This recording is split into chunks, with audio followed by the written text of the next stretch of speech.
네, 안녕하세요. 여러분의 사이즈는 줄이고 자신감은 더해드리는 빼닥터 강대원 원장입니다.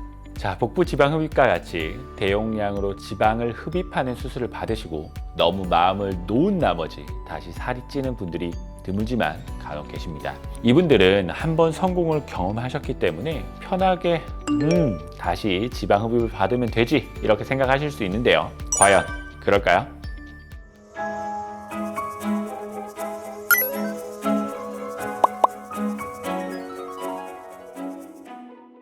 지방 흡입을 한다라고 하는 건 결국 지방층 내에 있는 지방을 제거하는 거예요. 지방 자체의 개수가 예를 들어 100개를 있었다라고 가정해 보면 첫 번째 성공적인 지방 흡입을 했을 때 약 90개에서 많으면 95개 정도의 지방이 사라졌다라고 이해하시면 됩니다.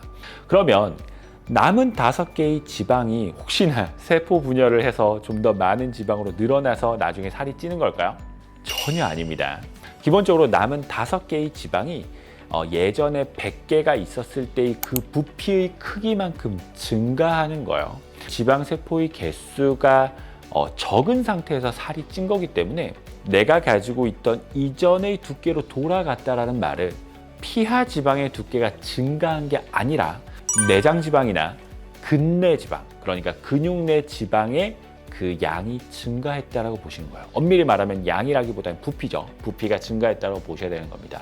결국 그 말은 첫 번째 지방 흡입을 아주 성공적으로 수행했다고 하더라도 두 번째 재수술을 했을 때 첫 번째 흡입을 했을 때 정도의 두께 변화는 가질 수 없다는 뜻인 거예요. 그래서 첫 번째 성공적인 지방 흡입을 한 친구들이면 더더욱 살이 찌면 안 되는 겁니다.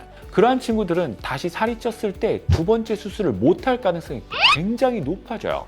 동시에 첫 번째보다 두 번째는 기본적으로 피하 지방층 내에 섬유질의 양이 증가한 겁니다. 지방세포를 제거했다는 말은 그 안에 있는 지방층 자체가 상처를 입은 거고 이게 다 섬유화라는 과정을 통해서 치유가 일어난다고 했잖아요. 그럼 섬유질이 단단하게 차올랐겠죠. 그 섬유질을 제거하는 건 굉장히 어렵습니다. 행여 성공적으로 제거했다라고 하더라도 그 섬유질을 똑같은 높이로 제거한다는 건 더 어려운 일인 거예요. 그래서 첫 번째 지방흡입보다 두 번째 지방흡입을 했을 때 피부의 올록볼록함이 생길 가능성이 높아집니다.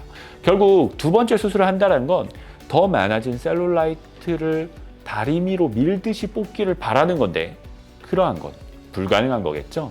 반드시 자기가 만족스러운 지방흡입을 했다라고 한다면 스스로의 노력을 많이 기울여 주셔야 된다고 볼 수 있고요. 지방량의 제거에 있어서 조금 소극적인 수술을 했다라고 한다면 당연히 두 번째 수술을 했을 때 첫 번째와는 다른 좀 드라마틱한 결과를 가져올 수 있습니다. 그래서 혹시나 재수술을 고민하고 있다면 강 원장에게 찾아와서 내가 과연 이 재수술을 임함에 있어서 어느 정도까지 변할 수 있는지를 눈으로 제가 보여드릴 겁니다. 그래서 이게 내가 원하는 정도와 일치하는지를 따져서 수술에 임하시면 되지 않을까 이렇게 생각합니다. 네, 오늘은 복부 지방 흡입 수술을 비롯하여 다양한 부위에 시행되고 있는 지방 흡입 수술을 정말 같은 부위를 몇 번이나 받을 수 있는지에 대한 그러한 얘기를 알아보았는데요. 가장 중요한 거는 처음 수술을 받을 때 재수술이 필요 없도록 니즈를 의사와 잘 상의해서 제대로 된 수술을 하게 되고 수술 후에는 당연히 지속적인 다이어트로 꼭 후관리에 유념해 주시길 바랍니다. 긴 영상 시청해 주셔서 감사드리고요. 다음에 저는 좀 더 유익하고 재미난 내용으로 찾아뵙도록 하겠습니다. 감사합니다.